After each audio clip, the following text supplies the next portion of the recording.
এপিসোডের শুরুতে এক হাই অকটেন অ্যাকশন সিকোয়েন্স লক্ষ্য করা যায়।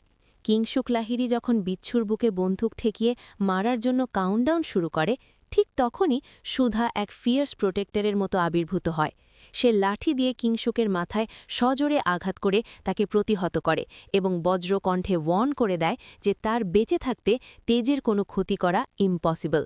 সুধা কিংশুককে ক্রিমিনাল আখ্যা দিয়ে বলে যে সে আইনের পথে বিশ্বাসী বলে তাকে ছেড়ে দিচ্ছে, নতুবা তার পরিণাম আরও লিথাল বা ভয়াবহ হতো।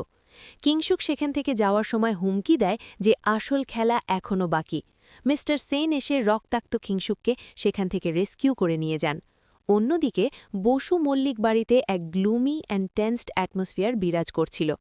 কাননবালা দেবী নিজের গড়া সংসার তছনছ হয়ে যেতে দেখে প্রচণ্ড ডিস্ট্রেস বোধ করছিলেন। ঝিনুক এসে সবাইকে আশ্বস্ত করার চেষ্টা করে এবং এক ক্রুশিয়াল এভিডেন্স পেশ করে। সে জানায় যে হসপিটালের স্টাফরা তেজের ছবি চিনতে পারেনি, যদিও নথিপত্রে তেজ সেখানে কয়েক মাস ভর্তি ছিল বলে দাবি করা হয়েছে। এছাড়া ডিএনএ টেস্ট করা মিস্টার দত্তের রহস্যময় অ্যাক্সিডেন্ট অ্যান্ড কোমা প্রমাণ করে যে সব কিছুই কিংশুক লাহিড়ীর এক গভীর ষড়যন্ত্র। ঝিনুক দৃঢ়ভাবে বিশ্বাস করে যে সুধা তার তেজকে ঠিকই ফিরিয়ে আনবে। ঠিক তখনই এক সিকিউরিটি গার্ড একটি মিস্টিরিয়াস এনভেলপ দিয়ে যায়, যার ভেতরে সুধা ও বিচ্ছুর বিয়ের ছবি দেখে কাননবালা দেবী প্রচণ্ড ফিউরিয়াস অ্যান্ড শ্যাটার্ড হয়ে পড়েন। বাড়ির অন্যান্য সদস্যরা, বিশেষ করে লাজবন্তী, সুধাকে নিয়ে অত্যন্ত হিউমিলিয়েটিং অ্যান্ড অফেন্সিভ মন্তব্য করতে শুরু করে। ইন্দ্রজিৎ বসু মল্লিক পরিবারের রেপুটেশন বা মান সম্মান নষ্ট হওয়ার ভয়ে তটস্থ হয়ে পড়েন। তবে ঝিনুক অটল থেকে সবাইকে জানিয়ে দেয় যে সুধা যখন বিচ্ছুকে তেজ হিসাবে সবার সামনে আনবে, তখন তারা মুখ দেখানোর জায়গা পাবে না। গল্পের অন্যদিকে প্রচণ্ড বৃষ্টির হাত থেকে বাঁচতে সুধা, বিচ্ছু এবং চুমকি গ্রানের এক দয়ালু পারুল কাকিমার বাড়িতে শেল্টার নেয়।